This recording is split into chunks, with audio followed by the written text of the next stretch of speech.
कि ब्रोमीन का संकेत क्या है दोस्तों। तो ब्रोमीन का जो संकेत है दोस्तों वो आपका क्या है, Br है। क्या है, Br है ब्रोमीन का।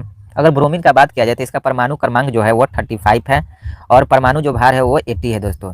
यह आवर्त सारणी के सप्तम समूह का तत्व है और समान ताप पर यही जो है अधातु है जो द्रव अवस्था में भी पाया जाता है। ये भी बात आप लोग याद रखिएगा।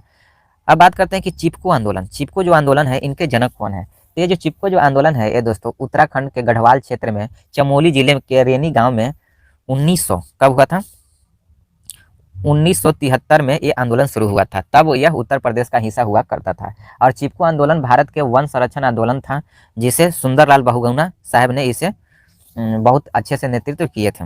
चलिए अगले प्रश्न की ओर चलते हैं। दक्षिण भारत की सबसे ऊंची चोटी कौन सी है। तो ये अनाईमुडी है। कौन सी है, अनाईमुडी है दोस्तों। और अनाईमुडी भारतीय राज्य केरल में स्थित है। किस राज्य में स्थित है, केरल में।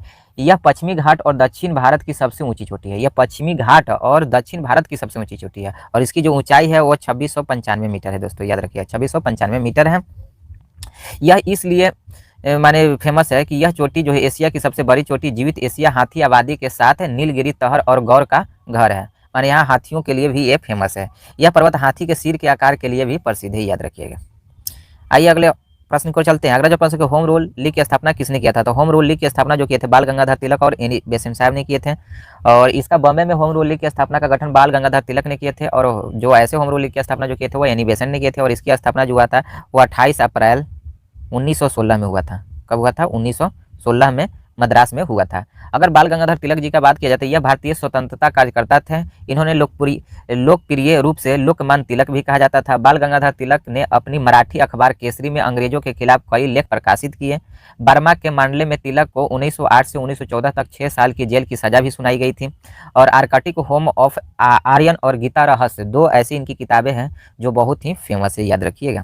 कौन सा, आर्कटिक होम ऑफ आर्यन और गीता रहस्य। ये पूछा भी जाता है दोस्तों क्वेश्चन नहीं सही चलते, इसको याद रखिएगा। दो इनकी प्रसिद्ध पुस्तकें हैं। आइए अगले प्रश्न की ओर चलते हैं। अगला जो प्रश्न है कि बल्ब का जो फिलामेंट है वह किसका बना होता है। तो वह टंगस्टन का बना होता है दोस्तों। किसका बना होता है, टंगस्टन का बना होता है। अगले प्रश्न को होता है किस तापमान पर सेल्सियस और फ़ारेनहाइट का तापमान बराबर होता है। तो देखिए इसको हम प्रूव भी कर सकते हैं। आप लोग याद रखिएगा C-0 कितना होता है 100 बराबर F-32/180। ये जो फार्मूला है इस फार्मूला को शॉर्ट करके C/5 = F-32/9 होता है। अब कह रहा है कि किस मान पर, तो मान लीजिए कि F = C बराबर x है। x वो मान है जिस पर फ़ारेनहाइट और सेल्सियस दोनों बराबर होते हैं।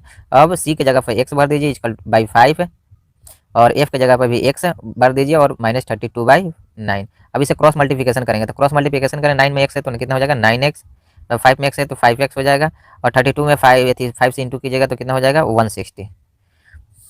अब क्या कीजिए दोस्तों, माइनस में हो जाएगा क्या आपका, माइनस में 160 हो जाएगा। अब देखिए 9x है तो 9x, ये 5x इस तरफ आएगा तो क्या हो जाएगा, आप देख सकते हैं माइनस में हो जाएगा 5x क्योंकि यहाँ इक्वल है और ये -160। अब देखिए 9x में से 5x जाएगा तो 4x हो जाएगा, 4x = 160 माइनस में। अब इसको काट सकते हैं 14 मट्टे कट जाएगा अर्थात x का वैल्यू कितना आ गया -40। तो -40 आया, माने इसका जो मान फ़ारेनहाइट और सेल्सियस का मान जो बराबर होगा वो -40 डिग्री पे ही होगा दोस्तों। देखिए -40 डिग्री पर ये दोनों मान बराबर होते हैं, फ़ारेनहाइट और सेल्सियस दोनों की। याद रखिएगा। सोल्डर किसका मिश्र धातु है, तो सोल्डर जो आपका है टीन और लेड का है। किसका है, टीन और लेड का है। याद रखिएगा। नेपाल के राष्ट्रपति भवन को क्या कहा जाता है, तो शीतल निवास कहा जाता है। क्या कहा जाता है, शीतल निवास कहा जाता है दोस्तों। बारूद किसका मिश्रण होता है, तो मिश्रण जो होता है ये सोरा, कोयला और गंधक का होता है। सोरा, कोयला और गंधक का मिश्रण होता है। लेंस की क्षमता का SI मात्रक क्या होता है, तो लेंस की क्षमता का जो SI मात्रक होता है वो डायोप्टर होता है दोस्तों। क्या होता है, डायोप्टर।